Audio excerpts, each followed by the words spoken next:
അടുത്തൊരു തിയറിയിലേക്കാണ് പോകുന്നത്. പോകുന്നതിന് മുമ്പ് നേരത്തെ നന്നായിട്ട് മനസ്സിലാക്കിയിട്ടുണ്ട് എന്ന് ഉറപ്പ് വരുത്തുക. ഒരു സർക്കിൾ സെന്റർ, ആ സെന്ററിൽ നിന്ന് ഞാൻ ഒരു ട്രയാങ്കിൾ വരയ്ക്കാം. ഓക്കെ, എ ബി, ഇത് സെന്റർ O ആണ്. ഈ ആംഗിൾ എന്ന് പറയുന്ന ആൾ എത്രയാണെന്ന് വിചാരിക്കും, സി ആണെന്ന് വിചാരിക്കും. അങ്ങനെയാണെങ്കിൽ ഇതിൻ്റെ ഡയമീറ്റർ അല്ലെങ്കിൽ റേഡിയസ് എങ്ങനെ കണ്ടുപിടിക്കും എന്നുള്ളതാണ്. നമ്മുടെ കയ്യിൽ നേരത്തെ വന്ന അവസ്ഥ എങ്ങനെയായിരുന്നു?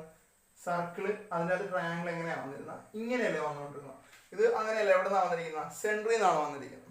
ഓക്കെ, ഞാൻ ഇതിൻ്റെ ബാക്കിലോട്ട് ജോയിൻ ചെയ്യാം. ബാക്കിലോട്ട് ജോയിൻ ചെയ്യുമ്പോഴത്തേക്കും നമുക്ക് എ ബി ഡി എന്ന് പറയുന്ന ഒരു ട്രയാങ്കിൾ കിട്ടുന്നു. എ ബി ഡി എന്ന് പറയുന്ന ഒരു ട്രയാങ്കിൾ നമുക്ക് കിട്ടുന്നു. ഈ ഇപ്പം വരച്ച എ ബി ഡി എന്ന് പറയുന്ന ട്രയാങ്കിൾ ഇതിൻ്റെ അതേ അവസ്ഥയായില്ലേ മോനെ? സോ ഇതേ അതിൻ്റെ അവസ്ഥയായിട്ടുണ്ടെങ്കിൽ നമുക്ക് ഇതിൻ്റെ ഇക്വേഷൻ നമ്മൾ എന്തായിരുന്നു എഴുതിക്കൊണ്ടിരുന്ന? എ ബി ഈക്വൽ ടു നമ്മൾ എന്താ ഇക്വേഷൻ എഴുതിക്കുന്ന? ഡി സൈൻ സി നമ്മൾ എഴുതിക്കൊണ്ടിരുന്നത് അല്ലേ? എ ബി ഈക്വൽ ടു ആരായിരുന്നു? D sine C. ഈ ആംഗിൾ ആരായിരിക്കും? ഈ ആംഗിൾ ആരായിരിക്കും? നമ്മൾ സർക്കിൾസിലേക്ക് പോവാം. സർക്കിൾസിലേക്ക് പോയപ്പോഴത്തേക്കും നമ്മൾ പറഞ്ഞിട്ടുണ്ടായിരുന്നു, ഒരു സർക്കിള് ഇത് അതിന്റെ സെൻട്രൽ ആംഗിൾ ആണെന്നുണ്ടെങ്കിൽ സെൻട്രൽ ആംഗിൾ എത്രയാണോ അതിന്റെ നേരെ പകുതിയായിരിക്കും എവിടെ വരുന്നത്? അതിന്റെ പുറകിൽ വരുന്നത്.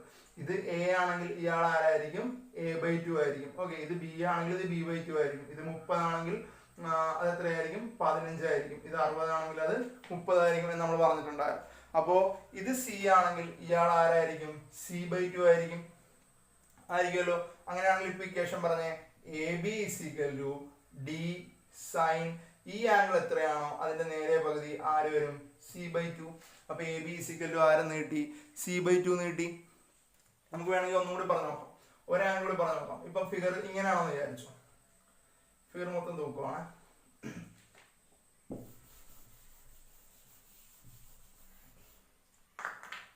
ഫിഗർ മൊത്തം തൂക്കുവാണ്. ഞാൻ പുതിയ ഒരെണ്ണം വരയ്ക്കുവാണ്. സെന്റർ ഇങ്ങനെയാണ് തന്നിരിക്കുന്നത്, ബി സി. ബി സി എന്ന് പേര് കൊടുത്തു. ഈ ആംഗിൾ എന്ന് പറയുന്ന ആൾ ആരാന്ന് വിചാരിക്കും? എ ആണെന്ന് വിചാരിക്കും. ഓക്കെ, അങ്ങനെയാണെങ്കിൽ ഇവിടെ നിന്ന് ബി സി ഈക്വൽ ടു നമ്മുടെ ഇക്വേഷൻ, നമ്മൾ നേരത്തെ പറഞ്ഞ ഇക്വേഷൻ എന്തായിരുന്നു? B C equal to sine. B സിക്ക് അതില്ലാതെ ആരാ? എ അല്ലേ?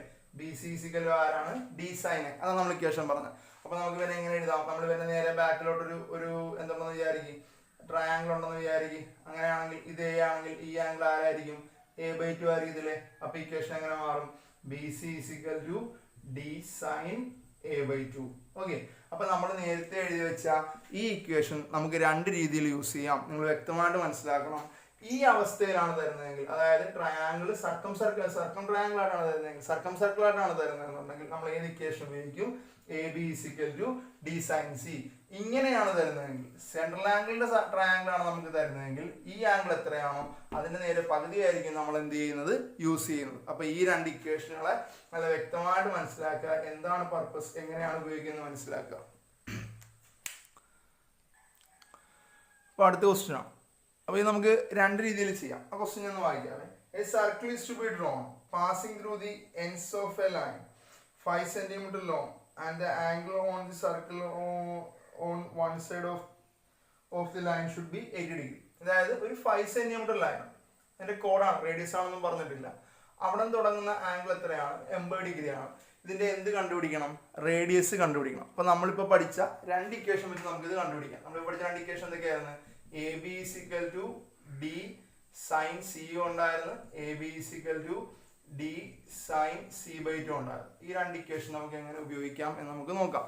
ഓക്കെ, സോ അപ്പൊ അത് നമുക്ക് ഒന്നാമത്തെ ഇക്വേഷൻ എടുക്കാം. അത് മതിയായിരുന്നു ചെയ്യാം. A B equal to D sine C. Okay, A B എന്ന് പറയുന്നത് തന്നിട്ടുണ്ട്. എത്രയും തന്നിട്ടുണ്ട്? 5 ഈക്വൽ ടു റേഡിയസ് അല്ലേ പറഞ്ഞിരിക്കുന്ന. അപ്പൊ ഈ ഡയമീറ്റർ ഞാൻ എന്തെന്ന് എഴുതി? 2r എന്ന് എഴുതി. ഡയമീറ്റർ ആണ് ഡി എന്ന് എഴുതിയാൽ മതിയായിരുന്നു. സൈൻ സി, സിയുടെ വാല്യൂ എത്രയാണ് തന്നിരിക്കുന്നത്? 80 അല്ലേ തന്നിരിക്കുന്നത്. നമുക്കിവിടെ റേഡിയസ് അല്ലേ വേണ്ട. So radius R equal to 5 ഇവിടെ നിർത്തിയിട്ടുണ്ട്. 2 സൈൻ 80 മൾട്ടിപ്ലൈ ആയിരിക്കണം. ഇപ്പുറത്തേക്ക് വിടുമ്പോൾ എന്ത് ചെയ്യണം? ഡിവൈഡ് ചെയ്യണം. അപ്പൊ എന്ത് എഴുതാം? 2 ഇൻറ്റു സൈൻ 80. ഓക്കെ, ഇനി ആർ ഈക്വൽ നമുക്ക് ഇതിന്റെ വാല്യൂ എടുത്താൽ പോരെ? 5 ഡിവൈഡഡ് ബൈ 2 ഇൻറ്റു സൈൻ 80ന്റെ വാല്യൂ എത്രയാ? 0.9848. ഓക്കെ, സോ അപ്പോൾ ഇതിനെ ഡിവൈഡ് ചെയ്യണം. നേരിട്ട് ഇവിടെ മൾട്ടിപ്ലൈ ചെയ്യുക, എന്നിട്ട് ഡിവൈഡ് ചെയ്യുക. അപ്പോൾ R ഇസിക്കൽ ടു നമുക്ക് എത്രയെന്ന് കിട്ടും? അപ്പോൾ നമ്മളതിനെ ഡിവൈഡ് ചെയ്യുമ്പോഴത്തേക്കും R ഇസിക്കൽ ടു 2.538 എന്ന് കിട്ടും. നമുക്കതിനെ റൗണ്ട് ചെയ്ത് എത്രയെന്ന് എഴുതാം?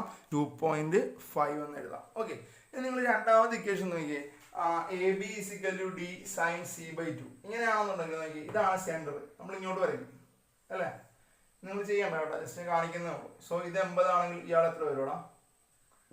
160 വരും. ഓക്കെ, അങ്ങനെയാണെങ്കിൽ ഈ ട്രയാങ്കിൾ ഇല്ലാണ്ട് നിങ്ങളൊന്ന് ഇക്വേഷൻ പറഞ്ഞേ.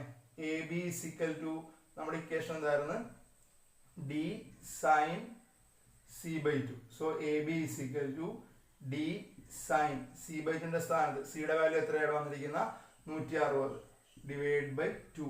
അപ്പം D സൈൻ 18 തന്നെ വരത്തില്ലേ? നേരത്തെ ചെയ്ത പോലെ തന്നെ വരത്തില്ലേ? സോ രണ്ടുപേരെ എഫക്റ്റ് ആണ് കിട്ടുന്നത്. ചെയ്ത് നോക്കണ്ട, ജസ്റ്റ് ഒന്ന് എഴുതി വെച്ചാൽ മതി. ഇനി എനിക്ക് എങ്ങനെ ഇവിടെ 160 കിട്ടിയെന്ന് ആർക്കെങ്കിലും ഡൗട്ട് ഉണ്ടെങ്കിൽ ഇതിന്റെ ഇരട്ടിയായിരിക്കും ഇവിടെ വരുന്നത്. ഇതിന്റെ പകുതിയാണ് പുറകിൽ വരുന്നതെങ്കിൽ ഇതിന്റെ ഇരട്ടിയായിരിക്കും എന്ത് ചെയ്യുന്നത്? അതിന്റെ ഫ്രണ്ടിൽ വരുന്നത്. അത്രേ ഉള്ളൂ സംഭവം. അപ്പോൾ ഇപ്പം നമ്മൾ കണ്ടുപിടിച്ച ഇക്വേഷൻ വെച്ചിട്ടാണ് ഇനി കണക്കുകൾ ചെയ്തു പോകുന്നത്. അടുത്ത പ്രോബ്ലത്തിലേക്ക് പോകാം. ഇതൊരു സർക്കിളിന്റെ പീസാണ്. ഇതൊരിക്കലും ഡയമീറ്റർ അല്ല. കാരണം ഇത് ഡയമീറ്റർ ആയിരുന്നെങ്കിൽ സെമി സർക്കിൾ ആയ സെമി സർക്കിൾ ആയെങ്കിൽ 90 വന്നേനെ. അപ്പൊ 90 അല്ല 140 ആണ് വന്നിരിക്കുന്നതുകൊണ്ട് ഇത് എന്തല്ല സംഭവം? ഒരു സെമി സർക്കിൾ അല്ല. അപ്പൊ ഞാൻ താഴത്തോട്ട് കംപ്ലീറ്റ് ചെയ്യാം. ഞാൻ താഴത്തോട്ട് എന്ത് ചെയ്ത് കംപ്ലീറ്റ് ചെയ്തു. അത് ഞാൻ ഇങ്ങനെ വരച്ചു. ഒരു പേര് കൊടുക്കാവേ. ഇത് ABC. ഞാൻ താഴത്തോട്ട് ആരെ കൂട്ടിമുട്ടിച്ച്? D കൂട്ടിമുട്ടിച്ച്. സോ ABCD എന്ന് പറയുന്ന ആളെ ഇപ്പൊ ഒരു സൈക്ലിക് കോർഡിനേറ്റർ അല്ലേ? അങ്ങനെയാണെങ്കിൽ ഇതിന്റെ ഓപ്പോസിറ്റ് ആംഗിളുടെ സം എന്ന് പറയുന്ന ആൾ എത്ര വരും? 180 വരും.